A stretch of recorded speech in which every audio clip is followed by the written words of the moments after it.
everyone. I'm Paul Melrose, assisting pastor for pastoral care here at First United Methodist Church of Madison.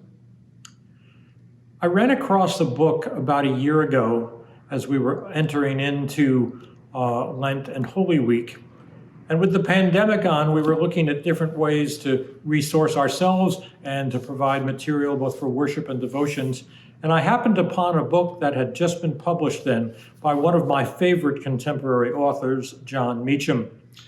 John Meacham is a visiting professor of the presidency at Vanderbilt University.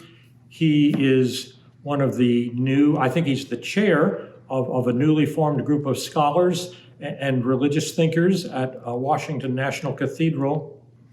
And he is an active member of the Protestant Episcopal Church. He's a noted layman. He has given many speeches, eulogies, and sermons. He gave the eulogy for both former President Bush and for former First Lady Mrs. Bush.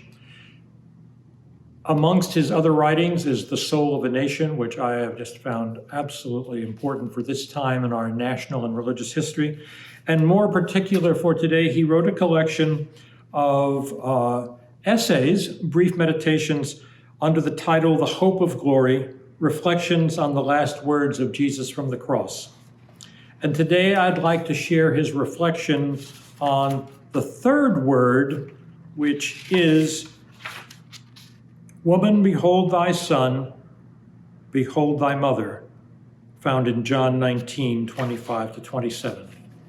Listen to these thoughts from Mr. Meacham.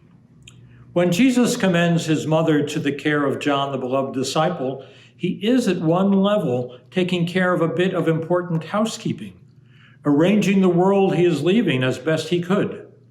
In a larger sense, he is leaving a model for his followers to love one another in the most profound and powerful of ways. And loving ourselves doesn't count. Quite the opposite.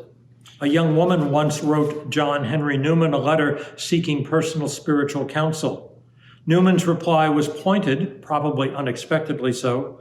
You think of yourself more than of God. Rejoice that he has hold of you. Submit when he fixes you.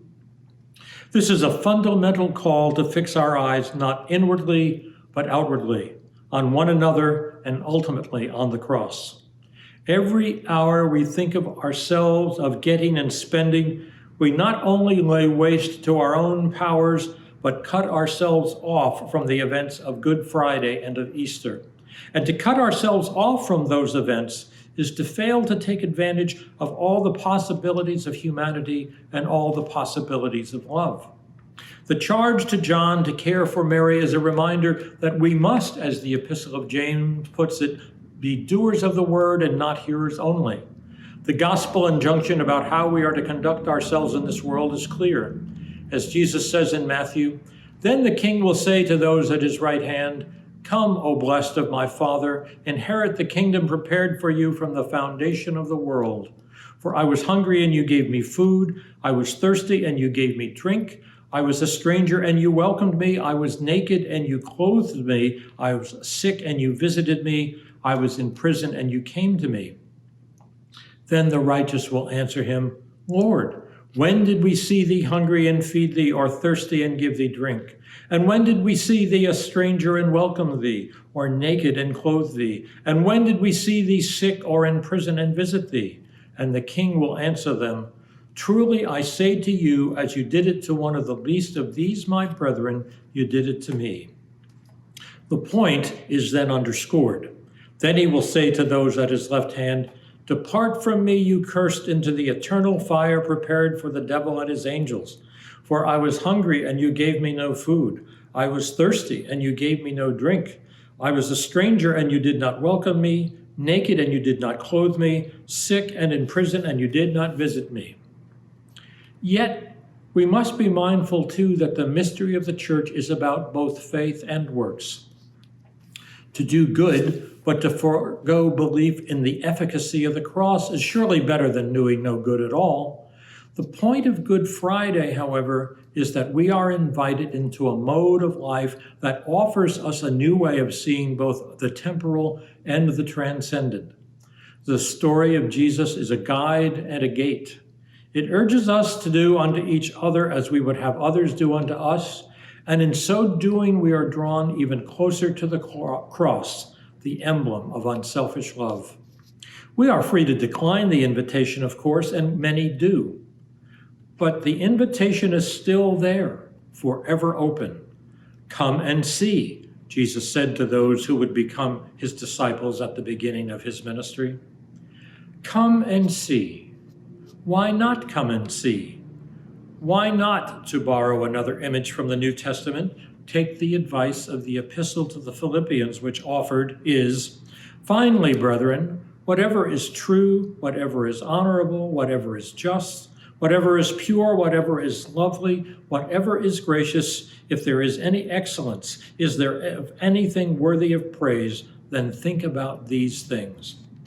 And after some thought, you may well find that the whole story is not something you can accept. So be it. You would be in excellent company. In a letter to Yale President Ezra Stiles before his own death, the aged Benjamin Franklin wrote, I believe in one God, creator of the universe, that he governs it by his providence, that he ought to be worshiped, that the most acceptable service we can render to him is doing good to his other children, that the soul of man is immortal and will be treated with justice in another life, respecting its conduct in this. These I take to be the fundamental principles of all sound religion, and I regard them as you do in whatever sect I meet with them. As to Jesus of Nazareth, I think the system of morals in his religion as he left them to us the best the world ever saw or is likely to see. But I apprehend it has received various corrupting changes, and I have some doubts as to his divinity. Though it is a question I do not dogmatize upon, having never studied it, and think it needless to busy myself with it now, when I expect soon an opportunity of knowing the truth with less trouble. Mr. Meacham concludes, one hopes that worked out for Dr. Franklin, but the safer hope, I think, is to heed the old story we are told anew on Good Friday, accepting the testimony of the apostles and holding fast to the faith. Not blindly, for blind faith is not faith but fundamentalism, but reverently, respectfully, and joyfully. We should, with John, who accepts the charge to become a son to Mary, we should take care of one another, remembering always that it is through love that we glimpse the divine and touch the cross of Christ. Thanks be to God. Amen.